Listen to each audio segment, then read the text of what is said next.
So at the age of 15, I was just like a kid around Bram, and I was just like, being me, just being rebellious, and I was doing radio at the time.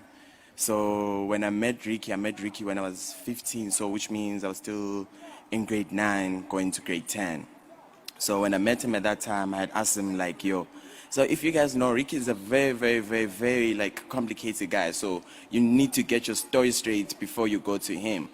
So here I was there at the daily paper pop-up, like I was just like, wondering. I went with my phone, I'm like, hey, I want to do an interview with you, what. And then he just went, just take my email address. And then at that time I thought, this guy is giving me his email address. I know myself, I don't answer my email address, so it's not gonna happen, this thing. You see, I took the email address, I went home, I sent the email. After I sent the email, zero response, as I expected. And then I said, okay, I won't give up, And then I went again, and then the other time there was a Cotton First pop-up.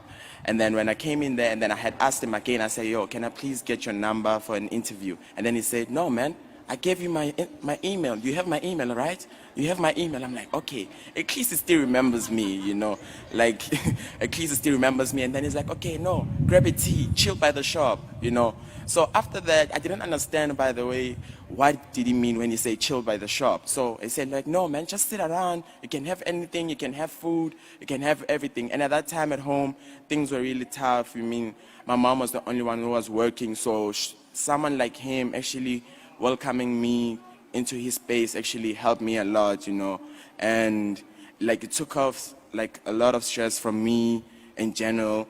And then, like we chilled around. It was one of the best days of my life. I even got a picture. They even posted me. I was so happy. Went back to school, showed everybody that I am the best right now. Like I'm currently running the streets up, So I showed everybody the picture. People wouldn't believe me every time. I was like, no, man, Ricky is my friend, They're like, no, you're lying. I was like, actually, he's my dad now, like, because you guys don't know, he's my dad, like, so.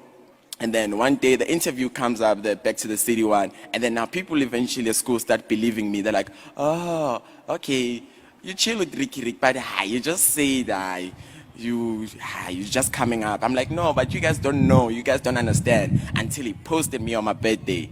And then he posted me on my birthday, and then he said my son, and then everybody just kept quiet at that time. Everybody just knew that, yeah, okay, actually he's my father. And then when years went by, Ricky was so nice to me.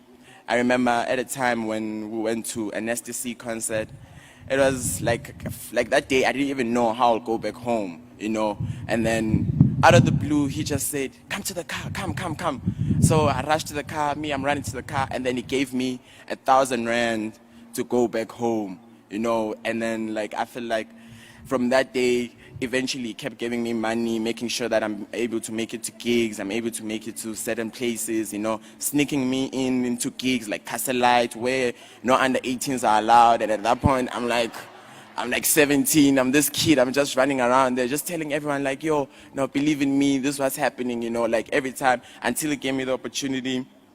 When he said, I remember he texted me when Cotton First was about to happen, and then he said, boys, this is ours. You're going to be on men's stage right now, so you mustn't care about anyone. You're going to be on my men's stage. Yo, I was so happy because like this was going to be my first big men's stage, knowing people have been like pushing me around, obviously saying, you're too young to do this thing. No, like you need to finish school, but he still stayed by my side, and he made sure that, I pass, and then he would ask me, how's school? And I'll show him my report, and then he say, as long as you're passing, you can come with me. So, and then the boy kept passing the whole time, I made sure that I have to pass so I can be on Pop's good side every time, So, I think going to last year was a very, very, very, very nice year for me because I feel like I managed to prove his expectations, like people were always asking me like, okay, actually, what is this kid actually gonna do, And then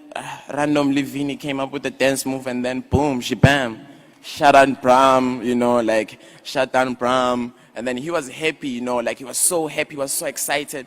Called me in the morning, he was like, boy, this one, can you see the streets? Like, he was so excited. And for me, that moment, I'll forever cherish it. I think that's my gift to him, because he managed to see what his son could do. And then he managed to finally meet my parents.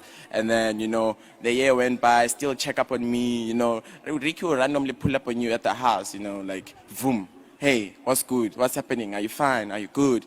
And then he was the first guy, actually first guy to ever take me to an ice rink, and then I really appreciate him for that, because I'm not a person that likes trying out things. And I think personally, I'm still hurt, I'm still hurt, but I like to encourage everybody, we stay strong and we continue the legacy. And I feel like we must believe in ourselves. As he always said, we must always believe in ourselves, and we always push the legacy and we stay stronger. Thank you very much. I go by the name